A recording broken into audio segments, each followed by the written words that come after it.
10,000 கோடி கடன் வாங்கினவங்க கூட சந்தோஷமா வெளிநாட்டுல வாழ்ந்துடுறாங்க கடனை கட்டாம. ஆனா 10,000 ரூபாய் கடன் வாங்கிட்டு அந்த கடனை யாரா வீட்டு வாசல்ல வந்து கேட்டாங்கன்னா அவமானம் தாங்காம தற்கொலை பண்ணிக்கிறாங்க. கிட்டத்தட்ட 1968 விவசாயிகள் தமிழ்நாட்டுல தற்கொலை பண்ணி இருக்கிறாங்க. அப்படின்னா ஒரு நாளைக்கு 2 பேர், ஒரு நாளைக்கு 2 விவசாயிங்க தற்கொலை பண்ணி இருக்கிறாங்கன்றத இந்த புள்ளி விவரம் சொல்லுது. அவங்களெல்லாம் நம்ம காப்பாத்தி ஆகணும். விவசாய கூட்டுறவு கடனை தள்ளுபடி கொஞ்சம் செய்வதாக அறிவித்திருக்கிறார்கள். நம்ம விவசாயிங்க எங்க இருக்காங்க தெரியுங்களா? 100 அடி ஆழத்து பள்ளத்துல இருக்கிறாங்க. 100 அடி ஆழ பள்ளம் கடன் சுமையில. ஆனா நம்முடைய தமிழக அரசாங்கம் இன்னைக்கு அவங்க 50 அடி ஆழ கயிறு தான் கொடுத்திருக்கீங்க. எப்படி வெளியில வருவாங்க? 50 அடி கயிறு அவன் 100 அடி ஆழ பள்ளத்து இருக்கிறாங்க. அந்த விவசாயிங்க எப்படி வெளில வருவாங்க? முழுமையாக கடனை தள்ளுபடி செய்தாதானே அவங்க அந்த கடன் பிரச்சனை வெளியில வந்து அவங்க அடுத்த வேலையை பார்க்க முடியும். வேளாண் குடிமக்களுடைய உழைப்பை நாம பார்க்க வேண்டும். வெயில்ல யாருமே வெளியில போக மாட்டாங்க. ஆனா வேளாண் குடிமக்கள் மட்டும் தான் வெயிலே வேலை செய்வாங்க. கடின உழைப்ப அந்த வெயில்ல தான் அவங்க கொடுப்பாங்க. அந்த கொள்முதல் நிலையங்கள், நேரடி கொள்முதல் நிலையங்களுக்கு மூட்டை மூட்டையா அரிசி எடுத்துட்டு போவாங்க. ஆனா ஒரு கொள்முதல் நிலையங்கள்லயும் ஒரு நாளைக்கு இவ்வளவுதான் அரிசி எடுத்துக்க முடியும், இவ்வளவுதான் மூட்டை எடுத்துக்கொள்ள முடியும் என்ற அளவுகோல் இருக்கும்.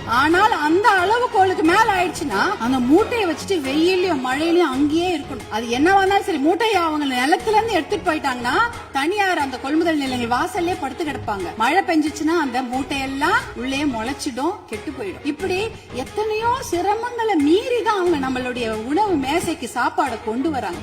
மாண்புமிகு பேரவைத் தலைவர்கள், உங்கள் வாயிலாக முதலமைச்சரை நாங்க கேட்டுக்கொள்வதுதான், உங்களுடைய அதிகாரிகள் சொல்லுவாங்க, ஐயோ நிதி சுமை, கடன் சுமை, கூடுதல் செலவினம் அப்படிலாம் சொல்லுவாங்க. ஆனா அதையெல்லாம் ஒரு புறம் ஒதுக்கி வைத்து விட்டு அவர்களுக்கு முழு கடன் தள்ளுபடி செய்யணும். ஏற்கனவே 2000 கோடியா 6000 கோடியா உயர்த்திட்டீங்க. இன்னும் ஒரு 18,000 கோடியா அந்த கடன் தள்ளுபடி, கூட்டுறவு கடன்களை மட்டும் தள்ளுபடி செய்யுங்க. ஏன்னா ஏற்கனவே அவங்க 1 வருஷத்துக்கு தான் தள்ளுபடி செய்திருக்கீங்க. அதற்கு முன்னால ஒரு 2 வருஷம் கடன் அவங்க வாங்கி வச்சிருக்காங்க. அந்த கடனையும் முழுமையாக தள்ளுபடி செய்தீர்கள் என்றால் அவங்க கண்டிப்பாக கடுமையாக உழைக்க தயாராக இருக்கிறார்கள். அவங்களுக்கு அந்த ஒரு ரெஸ்பெக்ட் நம்ம கொடுக்கணும், அவங்களுக்கு அந்த நிவாரணத்தை நாம் தர வேண்டும் என்று உங்களை எல்லாம் நாங்கள் அன்போடு கேட்டுக்கொள்கின்றேன்.